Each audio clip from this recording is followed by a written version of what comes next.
Oh, you may have seen this headline. Social Security is projected to become insolvent by 2032. It kind of grabs your attention, makes you think, wait a minute, is this going away? What happened here? What does that mean? It definitely grabs your attention, but I also feel like, haven't we seen this headline before? We've seen the headline before, but it was with a different date. And I feel like the date keeps changing, and people are still worried. Well, it keeps getting extended, and it doesn't mean that it's going bankrupt or that'll stop being paid entirely. The benefits won't disappear entirely, but what does it mean? Well, why not welcome in an expert? It's our good friend Dave Spano, founder and CEO of Annex Wealth Management, joining us. Hi, Dave. Hey, Jessica and Greg. How's everyone doing today? Hey, doing great. So, yeah, the headline grabs your attention here. Social Security projected to become insolvent by 2032. But what does that really mean? Yeah, Jessica, you're exactly right. This conversation's been happening for decades, frankly. And I think it was President Clinton who originally rang that alarm bell many, many years ago. And so that date has moved from probably 2034, probably to 2032 was the most recent headline. And let me just explain it to folks so they don't totally freak out. What it means is that this trust fund is really a surplus to cover what is owed. So, for example, if you are expecting $2,000 a month, if the trust fund ran out of money, you would still get approximately 75%. And I know that's a pay cut, but even if there wasn't a single dollar in it, you would still get, in this example, $1,500. So what is happening right now is the conversation, and we talked about it back when President Clinton was in office. Think about how long ago that was, that there's a number of levers that they can pull. And one of them was to, pay less, which would be extending the time that you could start taking it.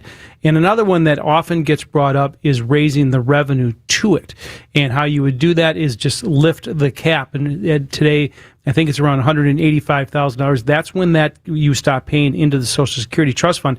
If you raised that level, you could get more revenue. A combination of higher revenue and lower expenses would make it go a long way to stop this conversation. Dave, what should younger workers take from this? Save more, expect less, or just understand that this program could look different? Yeah, I think that's exactly right. I think you have to do both of those things and say, in worst case scenario, we often talk about what's the base case, what's the worst case, and what's the best case. Best case is they fix it and everyone goes on with 100% of the expected benefits increased for inflation.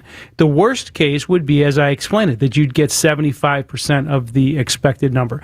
So how you make that gap up is take control of it yourself by saving more, putting more into your qualified plan at work. You mentioned young people.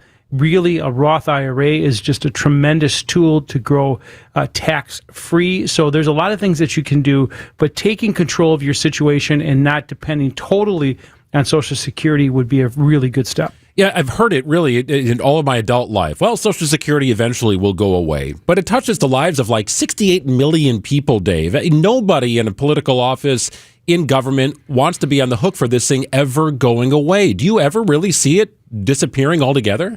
No. So first of all, it's been the third rail for a long time. But as I've explained, Greg, I think people need to understand, if it was insolvent, as the headline said, you would still get 78% of the expected money that you have coming. So it's not going away. And I know a lot of young people say, well, that's not for me, I'm just going to pay into it.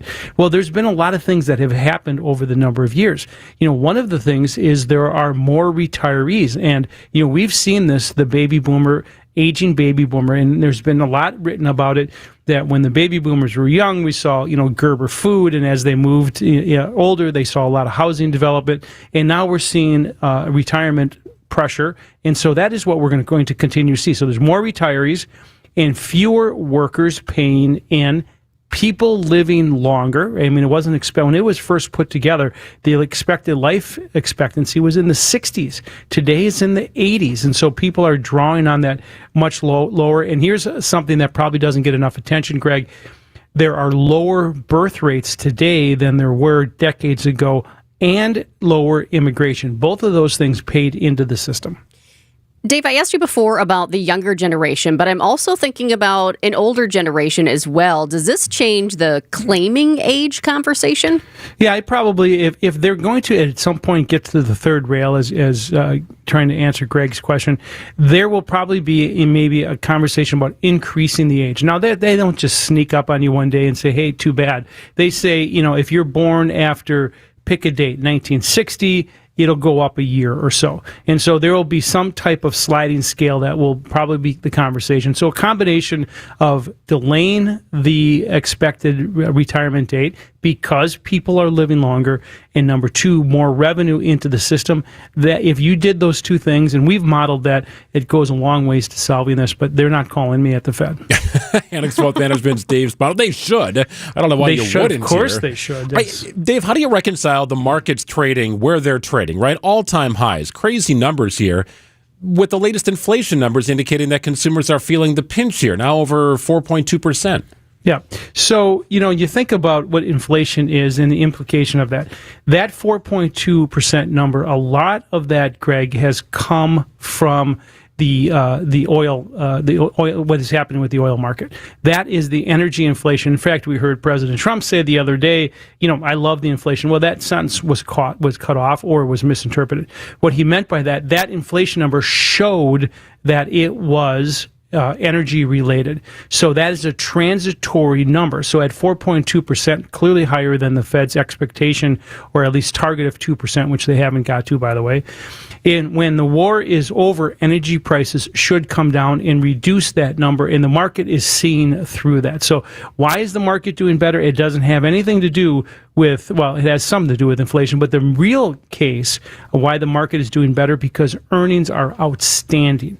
If you think that on a normal year, and markets do think that 5 to 8% is good earnings, this year, listen to this, we're going to be up 20, or at least pretty close to 28%. That is a significant increase in growth. Now, a lot of that is AI related, and the data centers and everything, the picks and shovels that go with that. But today, it is a significant increase in the amount of earnings, and that is what is driving the markets. Dave, I'm not asking you whether you're buying this or asking for any advice from anybody else, because I know you can't give that to us. But just out of curiosity, what do you think about tomorrow and this big public IPO for SpaceX? This is pretty wild. It is wild, and it's of course Elon Musk, changing the rules of the game and setting the target price. That's not generally how it works. Yeah. In fact, it doesn't work that way. But he is doing that, and he is pegging the price where it's supposed to be.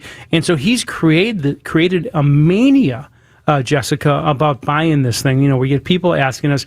And the way it works generally is if you're going to do it, you get a bunch of analysts and they go and do road shows and they go to the bankers and they go to New York and say, this is what we think it should be worth.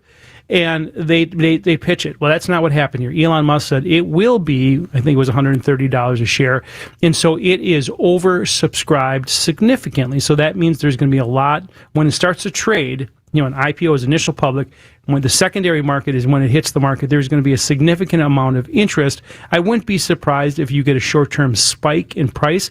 And if you were lucky enough to get some of the initial public offering shares, which most people aren't, it goes to the institutions, the mutual funds, and the pension funds, they will participate in that. But what's going to happen after that in the secondary market, there will be a feeding frenzy, at least to start. All right, Dave, I have to ask you this, because I know you like to go to Brewers games. You've got great seats right next to the dugout. So a couple of weeks ago, the Brewers had a homestand, and you watched the TV broadcast. It's like, what is that crazy mascot doing next to the dugout? It was Pablo Sanchez. He's a video game mascot. If you know, you know. This thing was life-size. The head was like a hot air balloon. Blocking people's views. And I'm watching that thing thinking, that dude's sitting in Spano seats. Like, did the Brewers clear this with you, Dave? Were you just magically not at the game that day? What happened? Well, Craig, you've gone to the game with me. That actually, those weren't my seats. That was the really good different Italian guy named Mark Antonazio. Those were his seats that he sat in. So he probably doesn't have to clear it with himself. Yeah, but the head went into your seats. No. We're one section over. We're one section over. Okay. You can always see it when you see the on deck circle. But yeah, I mean, with the new truss, have you heard about the new truss VIP seating? Oh, yeah. And so that big head will fit in those big seats that are coming down the road. But perfect. But it's going to be a lot of fun. They have been so much fun. I was in Canada in fishing the other day, and you just saw me on my phone listening to the game in the middle of the wilderness, that was happening out in Las Vegas. I mean, just so much fun. They're playing so great.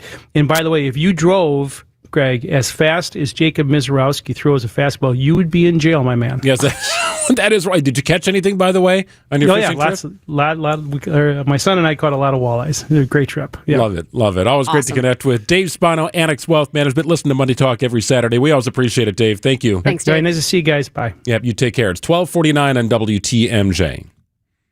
Lake Geneva is the Midwest's premier golf destination, featuring breathtaking views, crystal clear